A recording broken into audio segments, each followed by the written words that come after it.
behind this high wall here is our government house. Each state has a government house and a governor. The governor then reports to the Governor-General in Canberra, who in turn reports to Queen Elizabeth in London. Now, the Governor-General has constitutional powers. We do have what we call a Prime Minister. So to become a Prime Minister, you become the leader of a political party. And if that political party is elected into power in general elections by the people, the leader of the party then becomes the Prime Minister. And the Prime Minister invariably appoints the Governor-General,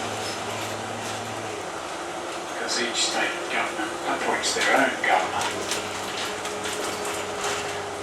Now the Governor-General does have a lot of constitutional power, but rarely does he use it, although it has been known that the Governor-General did sack a Prime Minister. That was a few years ago.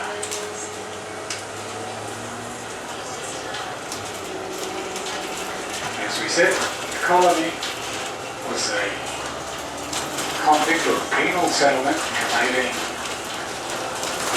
right to 1842.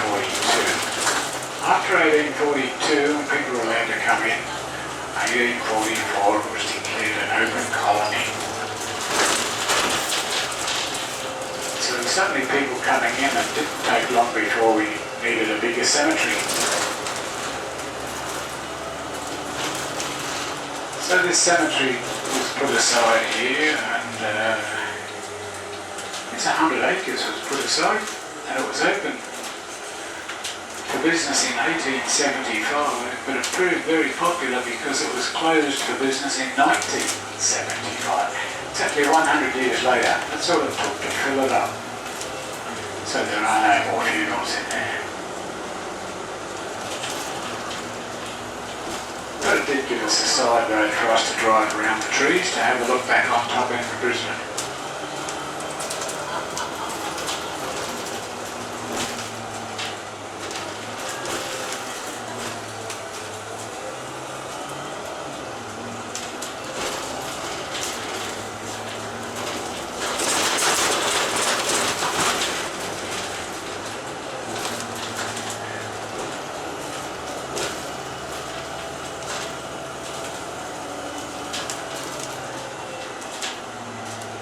So that's where we're going. We're going up onto the hill over there.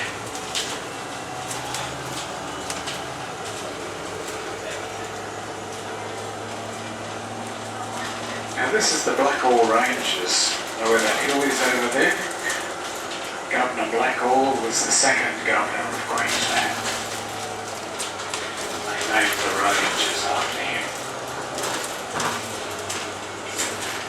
Let's go back to 1942, the year of conflict. We thought we were to be an invaded state on the war that was going on in the Pacific. So all schools in Queensland that were in 50 miles of the coast were closed for security reasons. Left a number of vacant schools, including this one up here high to the right. Stewart Home Girls' School. It was opened in 1920. 1942 the Americans occupied it because it was a vacant school, and it was used as a big military hospital. See,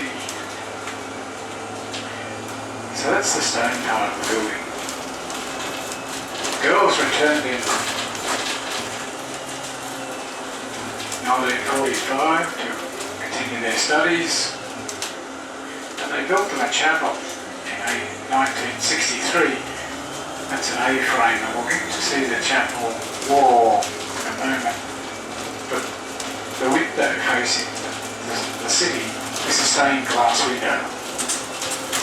27 metres high, 28 metres at the base because of the shape of it. It's a triangle.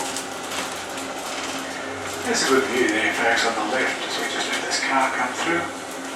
Back over the city.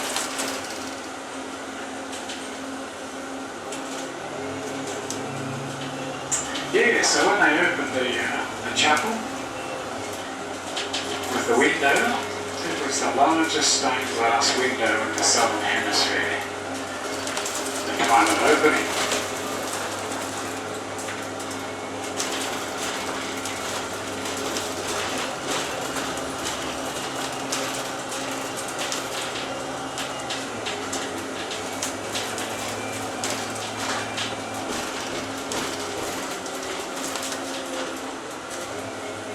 So if you look back now to the left, you will see that window. The best way to see the colours of the window, and they are really wonderful colours, go on the internet. Stuart Her Girls' School, Brisbane. There it is. It's there, that website. So we're going up the hill. Top of the hill. In the 1940s, there was a headquarters of the Australian Air Force. American Navy had a headquarters. There was an ammunition dump as well. All that military hardware is gone. And on top of the hill, there's a coffee shop and restaurant. And that's usually where the people on the tours could take a break. Because 40 minutes later, the second bus will come along. It's a good spot for photos as well as refreshments. As we said, Toowong is, which we just come out of the suburb, Toowong is the Aboriginal name for honey, and they got their honey from up here, from the trees, and place of honey in Aboriginal language is Coot-tha, hence it's called Mount Coot-tha. There's walkways around here, or paths, they take you down to the old gold mine. Other paths will take you to the television studios. And if you walk on another one for an hour and a half, it'll bring you right back to where you started from. Early colony people got their timber up here for their houses, that's why there's not much old growth timber, it's all new growth. Splendid views back down onto the sea. So if we have anybody wanting to take a break up here, please press the red button and I'll pull up to let you off. And then tell you what time the next bus is due to go.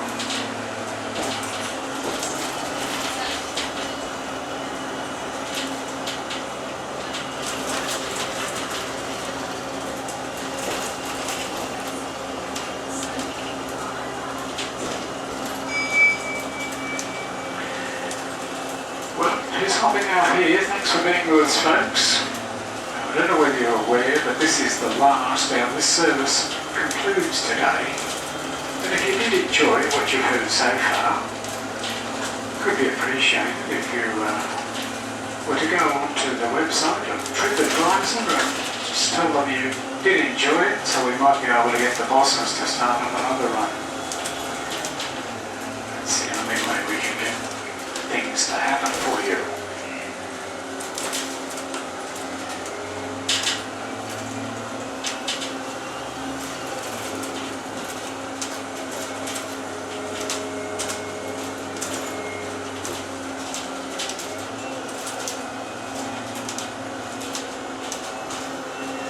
Now when I pull up, I'll give you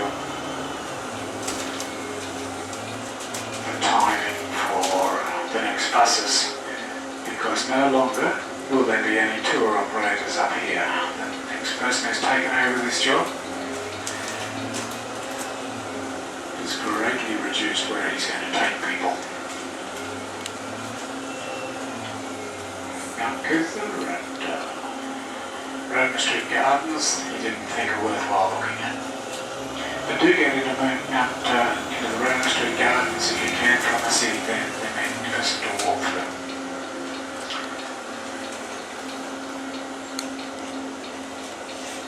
Let me just tell you what time the next tour